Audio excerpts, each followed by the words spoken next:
want to share a very warm season's greetings to all of my Muslim listeners worldwide who will be observing the month of Ramadan. By the time this episode airs, Ramadan will be underway. And I want to say, may your Ramadan be filled with blessings, reflection, intimate nights with God, warm celebratory mornings with friends and family when you rise for iftar. I've had many Ramadan experiences in my life, and each one of them has brought me something that I need. So whether I was alone, surrounded by people, or somewhere in between, I got exactly what I needed in that moment, even when I wasn't sure what that was. I pray that your Ramadan brings you exactly what you need. Ramadan Mubarak, friends.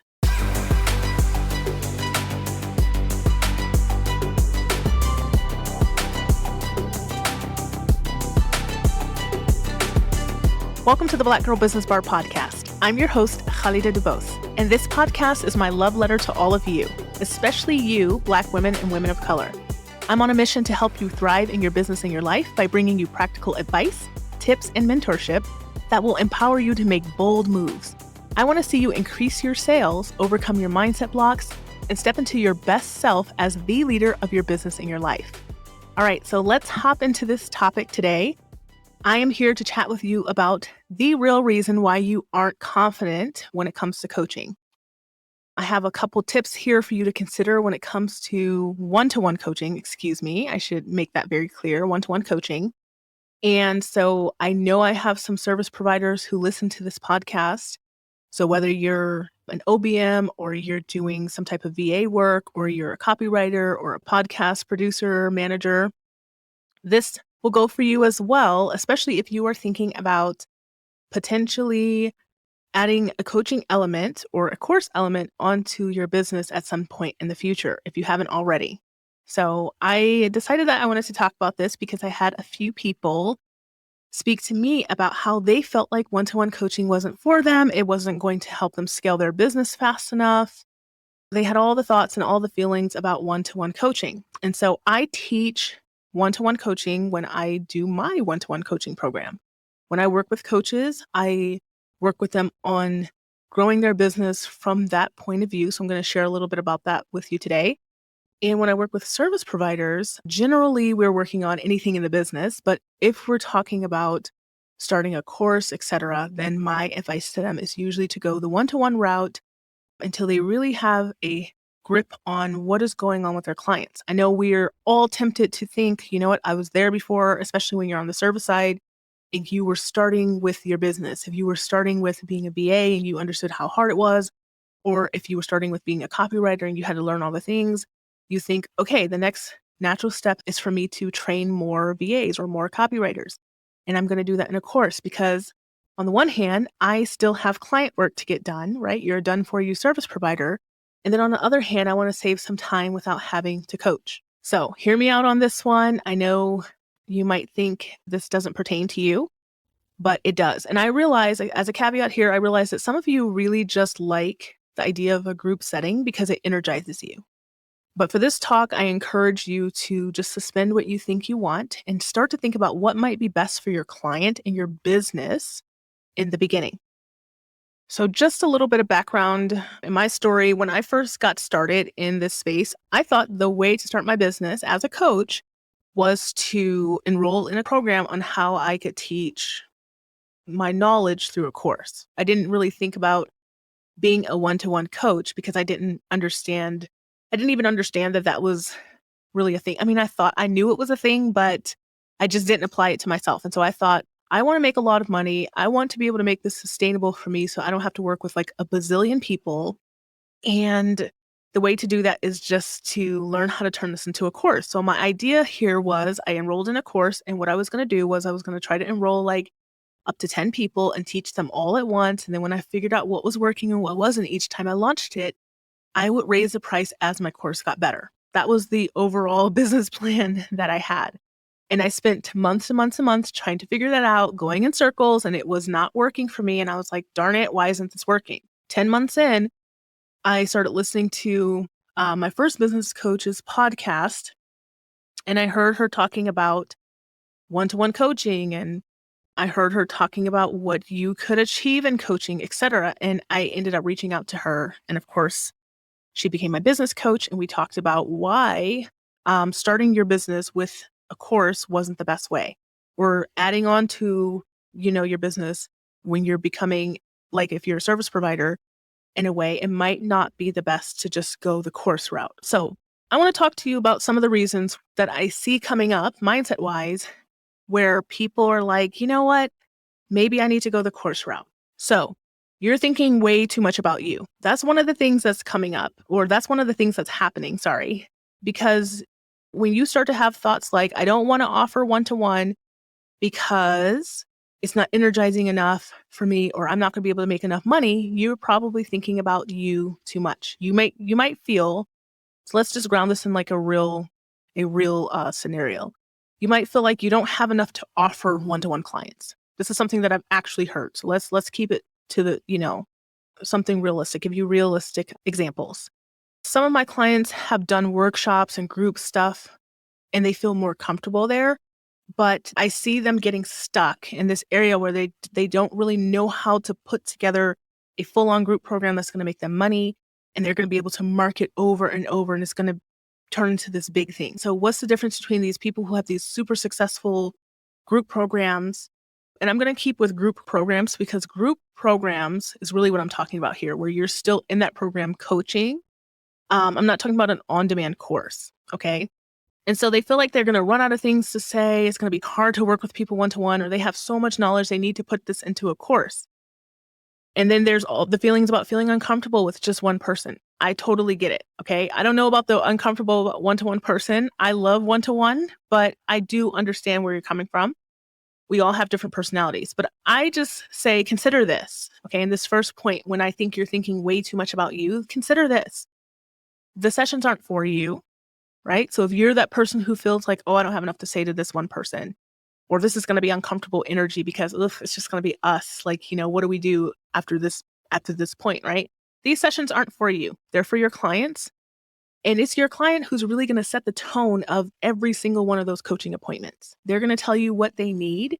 And even if they come to you without like knowing exactly what they need, then next you can then go to your toolbox, all the knowledge that you have, and you can start to apply that to your client. But 9 times out of 10, people do have needs every single coaching appointment, even if they can't identify them before the phone call or the Zoom call happens. Also, it's very likely that with the amount of knowledge that you know in whatever your specialty is, if you try to just dump that onto clients too quickly, like a one-to-one client too quickly, they're not going to be able to implement any of it. It's going to become overwhelming, and then they won't get the result. So if you're sitting there, if you're thinking right now, hey, I don't have enough to say to this person, realize you have way more to say to them, right? You probably could cover years with them potentially before you got through all of the information you know, but that's not what your clients actually need. They need you to come and meet them where they are at. That's what your clients need. They don't need you to be able to tell them all of your knowledge in one go.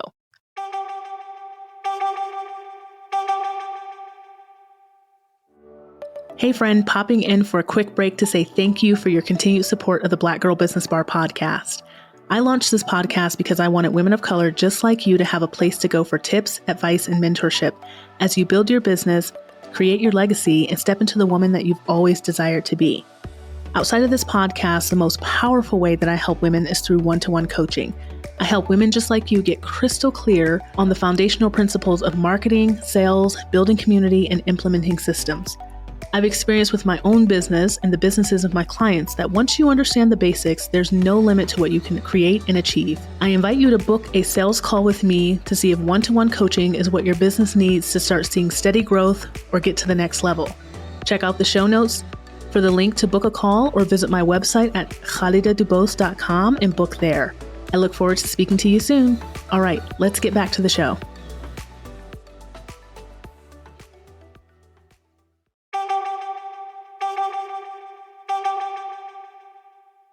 So, number 2, I see that you're afraid that people will discover that you're not great. Yes, somebody has said this to me. Actually, a couple of people have said this to me, that you just have these feelings. And this is a very honest thing that comes up, right? So if you're feeling like this, don't feel shame behind this. This is very honest when it comes up. It came up for me. What if I don't have enough to offer? What if people don't think that I'm great? And again, I would say it may help you to feel better if you stop focusing so much on yourself and realize that the coaching relationship is about helping them get from point A to point B. So a lot of times people have a hard time, accepting that one-to-one coaching could be for them because they're thinking too much about themselves. They're thinking about like, what if I'm not enough? What if they realize that I suck? What if this? What if that? And if you go into the coaching relationship like that, that's probably what's going to happen because you're going to be so focused on yourself that you're not focusing on what they're actually saying to you, what they really need help with. And you're going to be missing things that could be gold that you could be helping them uncover that could give them whatever result it is that you specialize in. So some things to consider, again, that this relationship is not about boosting your ego so that you feel great. It's about the client.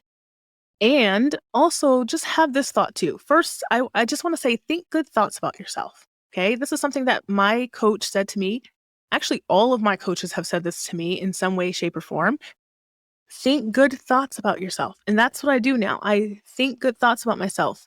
If you have marketed to your people and they like you, and then they followed you, and then they paid you money to help them, they know exactly who you are. They know exactly what you can help them with. And so just help them. And if it hasn't happened yet and you're like, well, I don't have that proof yet, get to work. That's what you're going to do. You're going to get to work. You're going to get to work getting to know them, marketing to them, and just letting them make the decision for themselves, right? Making it about them and not you. And that helps a lot. So this is number 3, what I've seen, and this is a kind of an observation of my own, is that your programs are too complicated and rigid. And I'm saying this from a person who has literally been in the most simplistic programs to the most complicated programs. I've done it all in these last couple of years. I've spent all the money. I've tried all the things, trying to figure out what is going to be best for me. How am I going to build my knowledge and skills, etc. Okay. And a lot of people out there, your programs are too rigid. You think you need fancy frameworks so that people can be attracted to you and so that they can believe you and you can have that authority, and you don't. You likely have a lot of knowledge to share with people, and that's great. But think of your knowledge as your toolbox instead of this kind of fancy thing that you need to showcase so that you can get people attracted to you.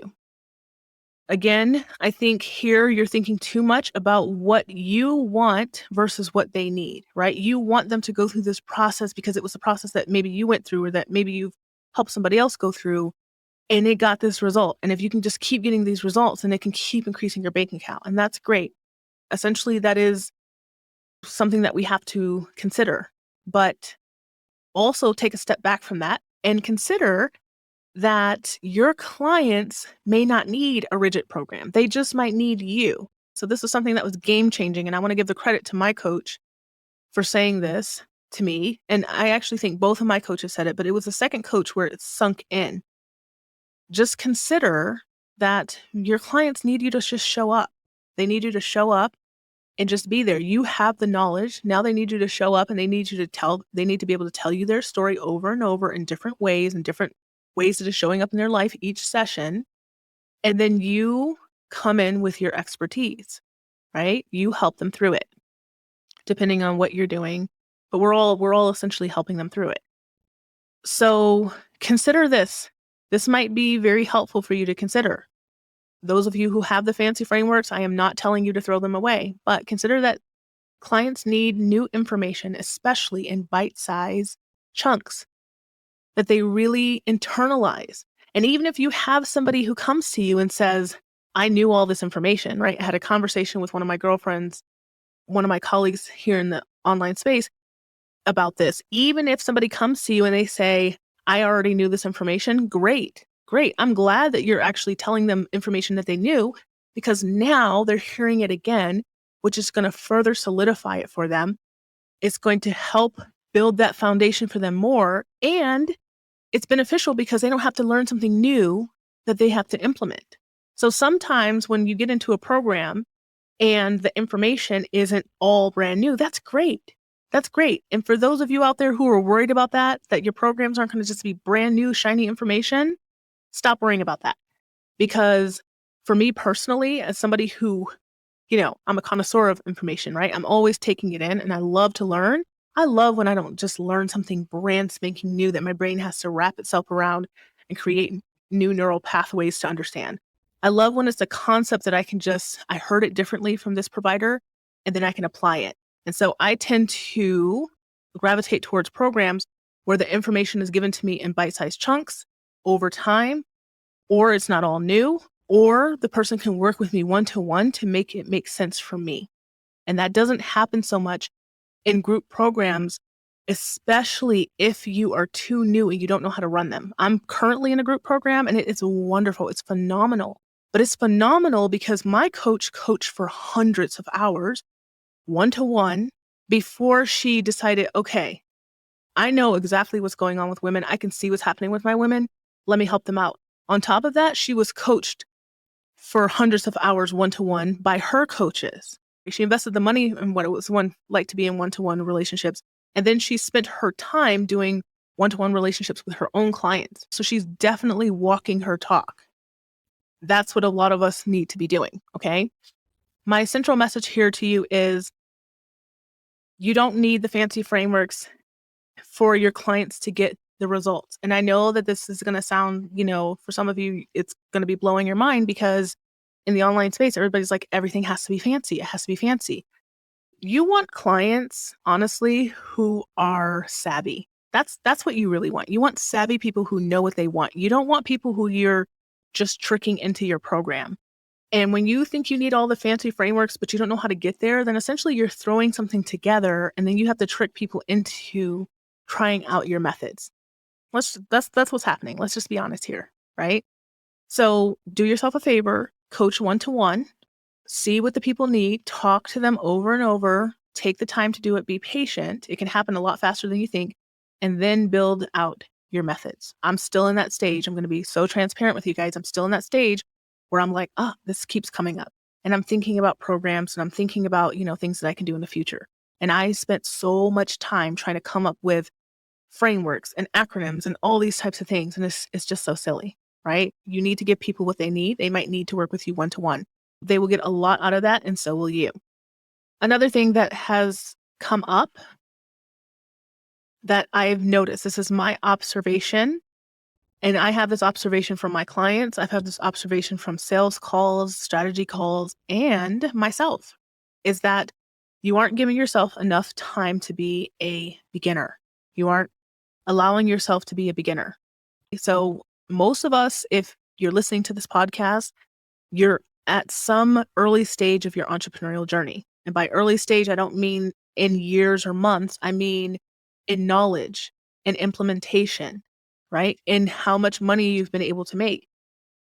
It doesn't matter about years. Some people go faster, some people go slower. And that there's so many variables in between, we don't need to get into that. So what I'm saying here is if you haven't figured out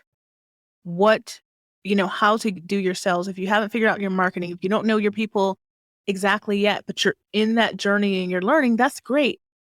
Jumping straight into course like I did, trying to jump straight to course is like jumping over the first 4 or 5 steps. And if it did work out, I probably would have spent a lot of time trying to figure things out without this proper foundation. So if you want to think about it, one-to-one is the foundational step, like maybe step 1 for you learning how to then go on to build courses that are group programs, and then maybe even eventually an on-demand course that people can take on their own, like a mini course or something like that. So give yourself permission to be a beginner, and just realize that what it means to be a beginner is that you are open to being a student. You're open to learning. You're open to trying something different if something's not working for you. If you're trying to launch a course right now and you're trying to do all those things and it's not working, you might want to consider that one-to-one might be working for you. And for all of you service providers out there who are like, that doesn't pertain to me because I have clients in my business, this does pertain to you. If you are going to try to launch a course in your business because let's just say, it's the easiest for me to think about is like an OBM or a VA or the copywriters out there who have courses. It's still beneficial for you to have your regular clients and then take on some coaching clients at first. Take on a couple coaching clients at first, one-to-one, or maybe even in very small group settings, like 2 to 3 people, and teach those people Show up for them, listen to them, actually coach them, hear what problems are coming up, hear what they say, hear how they speak about what's going on, see what's working in the programs, and do that over and over and over until you know that you have some nailed down concepts that can then become a group program. A lot of times when the service providers out there are launching, this is exactly what's happening. They're only getting 1 to 2 people or 3 people at first because you really don't know how to market in this way. You really don't know how to solve problems for other people in this way. You might have solved them for yourself, but you're not everybody. And now you're ahead of where some of those people are. And so it's very hard to think the way they do. So you still need to take those steps in properly doing the market research, properly marketing to them and solving their problems, and then maybe working with them one-to-one before you build out your programs. All right. And so another thing that is coming up for many of you is that you want to make a lot of money without the work and the time. So if this is you, raise your hand, right? And I am definitely raising my hand because we all want to make money. We all want to spend less time doing all these things. But while you're having more people means more money, it's not helpful to people if you happen to get lucky and you're able to market and get a lot of people into your program and then they don't get results, or most of the people don't get results. You're just getting all these people in. You don't know who they are. You don't know what levels they're at. So some people might get results, but you don't understand why other people get results because you haven't taken the time to get to know them and then market to those specific people who you can help. So when people invest, they don't want to feel like their coaches are just doing a smash and grab. Like, okay, give me all the people. And then like whoever works out, that's great. And then I'm going to highlight those people. And then everybody who doesn't, we're just going to sweep them in the background. Don't act like this doesn't happen in the online space because it does. It happens. It's happened to me. It's happened to probably a lot of you. And so then it becomes harder and harder for us to want to, invest, and we get into our head. Topic for a different time. But this type of business isn't sustainable. And I can't remember which one of my coaches talked about smash and grab businesses. But if you're listening and it was you, thank you for that term because it's so funny in my head. And I'm like, that is a perfect description of what happens when the person's better at marketing than they are at delivering. And you get better at delivering by taking the time, spending the time with people to understand what their needs are. Just something for you to consider here too. Groups take a considerable amount of time. Let me say that again.